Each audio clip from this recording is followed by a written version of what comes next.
लसूण चटणी बनवण्यासाठी लाल मिरच्या घेतल्या 15-16, लसूण घेतले, गावठी लसूण 2 असे छोटे त्या गड्डे घेतल्या लसूणच्या, त्याला कांड्या पण म्हणतो.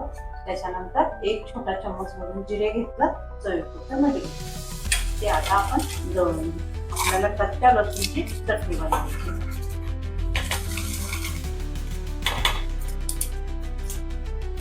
दळून घेऊ.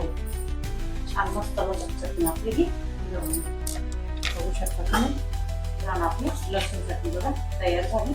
आता एक काढून घेतली. चटणी आपण कपडमध्ये भरून घेऊ. ज्यावेळेस आपल्याला खायची ना थोडंसं कोमट तेल करायचं आणि त्याच्यामध्ये टाकायचं. जर साधं कच्चं तेल वापरलं तरी पण चालेल आणि तेल टाकून खायची, किंवा तुम्ही अशी पण कोरडी तोंडी लावायला खाऊ शकता. आणि मिरची ही तिखी घेतलेली आहे, त्याच्यामुळे दिसते ती लाल, पण आपली चटणी ही तिखट नाही. लसूण चटणी तयार झाली. या पद्धतीने तुम्ही पण बनवून बघा.